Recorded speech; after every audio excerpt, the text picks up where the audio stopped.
Hey, good morning. Just got back from my workout, and I had a quick little story that I wanted to tell you. I actually heard it. Last week while I was doing a workout and stuff, and I've kind of thought about it. I actually wanted to listen to it again just so I could refresh it in my mind, but I couldn't find it.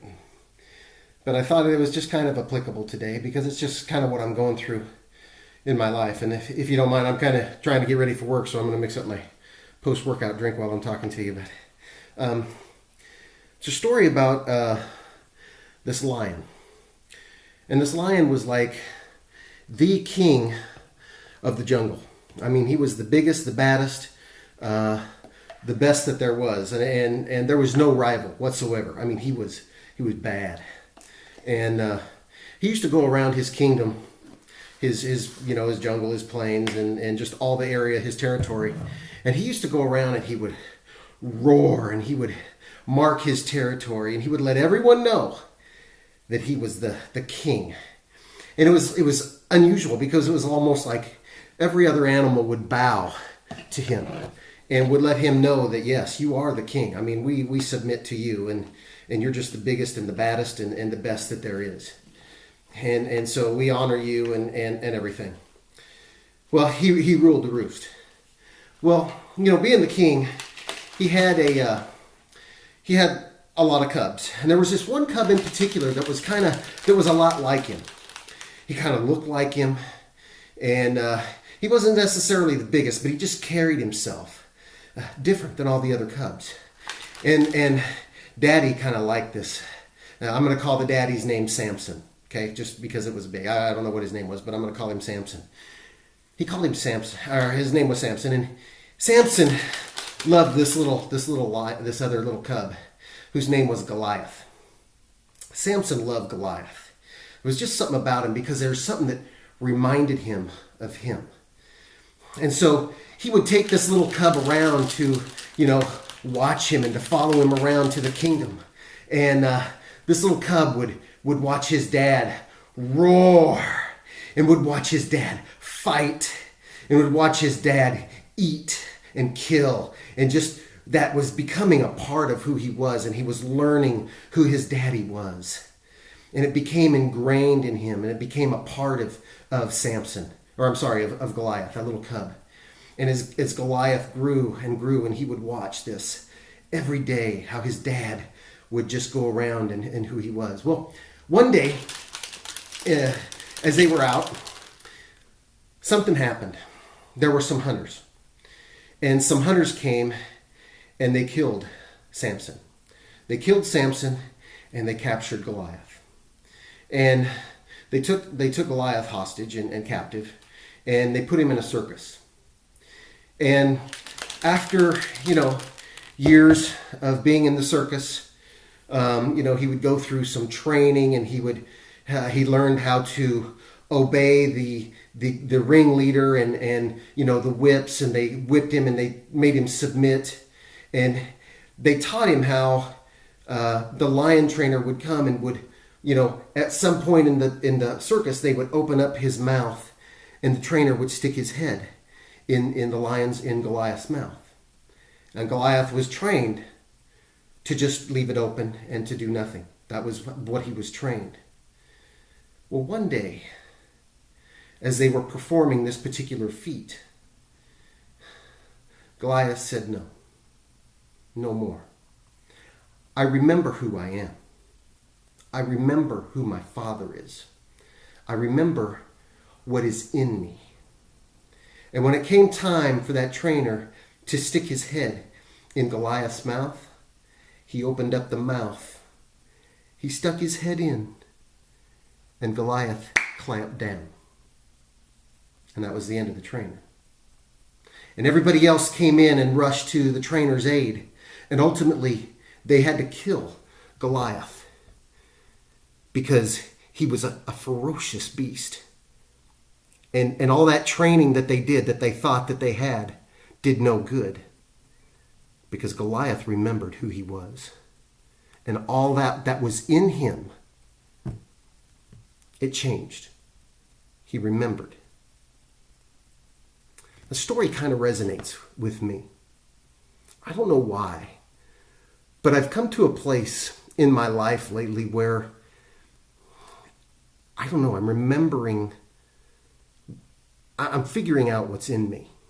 I'm figuring out who I am, and I remember my Father, and I know my Heavenly Father, and I know what's in me. And I know the gifts and the talents that He's put inside of me, and what I've been kind of called to do, or why I'm doing what I'm doing, and what I'm good at. And I guess I'm kind of finding an unrest. Not so much in what I'm doing, but just in, I don't know, maybe it is in what I'm doing. I'm finding some unrest, and I'm remembering who I am. And there's an area in my life where I want to branch out, and I want to really be who I'm called to be and do what I'm called to do. And I don't know if you ever experienced that, but I know that, I've heard figures that anywhere from 85 to 90% of people are just unsatisfied in their life. Honestly, maybe I'm one of them. I'm just unsatisfied. I just don't feel that sense of adventure. And I think God called us to be adventurous. I mean, that's why when we get a new job, and we have some new things in our life, a new house, a new relationship, we're all excited and gung-ho. But after some time of just, going through the same thing over and over, and we lose our sense of adventure. We get into a routine, and I'm a very routine-oriented person. Don't get me wrong. Routines, I'm not saying anything's bad with a routine, but we just lose our sense of adventure. And I think we forget who we are. I forget who I am sometimes. And when that begins to awaken back inside, there's a hunger there. And I don't want to quench that. I want to go for it. I'm in the process of rewriting and rediscovering who I am, and rewriting this main character in my story. That's why I'm doing what I'm doing, and getting up and exercising in the morning. It's the reason that I do that is because there's a hunger inside. The pain of not having what I'm after is greater than the pain of regret, of not doing it. That's why it's easy for me not to hit the alarm clock. It's easy for me to wake up at 3:30 in the morning so I'm at the gym by 4. It's not hard, because I have a hunger and I have a desire that's greater than the pain of regret of not doing it. So, there's this burning thing inside of me that's stirring.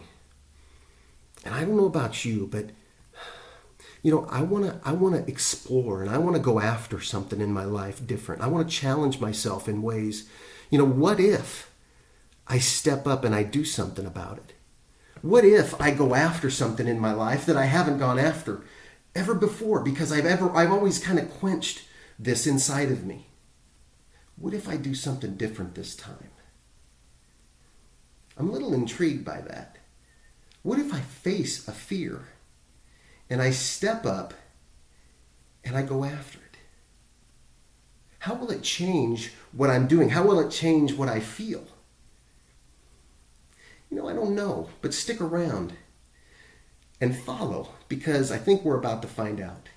Because I'm about to start a new adventure in my life where I'm going to pursue the things that I have feared. I'm going to step out and I'm going to start facing fears.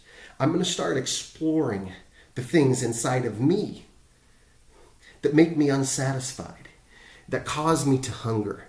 I'm going to go after some of those. I'm going to make a change in my life. I'm going to go down a path, and I'm going to allow you to follow me along. Because, see, I've learned some principles here in this last year and a half of my journey, of when I started. See, it's taking me time to learn. And everybody's different. It may take you a lot shorter time to learn than it does me, because I'm kind of hard-headed and I'm kind of stubborn sometimes. But I'm going to do some things differently. I'm going to branch out, and I'm going to become the guy that I'm called to be. I'm going to start using my gifts and my talents on people. I'm a trainer. I'm a team builder. Am I a recruiter? I don't know, but I have a gift of going out and meeting people. It's something that I've been working hard on. And I'm going to change my surroundings, and I'm going to change the type of people that I go out and meet and talk to and start associating with, because who I associate with, I become. Okay? What I become is who I hang out with. That's really the truth. So my circle, the people who I listen to and who I gain my influence from, I don't know, it may change. Because I want more. I want to become something different. That's just where my hunger is. So, man, it's going to be exciting. If you feel like maybe you're experiencing this too, maybe you want to join me in this journey, come on, let's go. Let's see what this holds. There'll be some more videos coming real soon as I start to talk about this. But this is my new path, and this is kind of the direction that I believe these videos and this blog is going to take.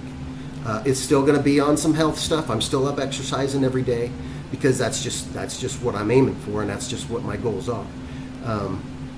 But there's also more to it. Okay? So follow me. Come with me. Enjoy this journey with me, and maybe you even are feeling like maybe you'd like to take some steps and be encouraged by what's going on. So if I can provide you some inspiration and maybe a little motivation, but more I want to inspire you to do something different, to branch out and face a fear. Who knows? What if you did? What if you joined me on this journey, and what if it paid off? What if we made a change together? Hey, who knows what's on the other side? I guess let's find out. I know I want to. And maybe 6 months from now, I'll look back at this particular time, it'll be the best thing I've ever done. The best decision I've ever made. This is our chance. What do you say we do it together? Huh? Come on, join me. I look forward to see you. And remember, when you got something good, you got to share it, right? So share with me what's going on in your life. I'd appreciate hearing from you, because it's good for me to know that it's helping. So anyway, make it a great day. Talk to you soon. See ya.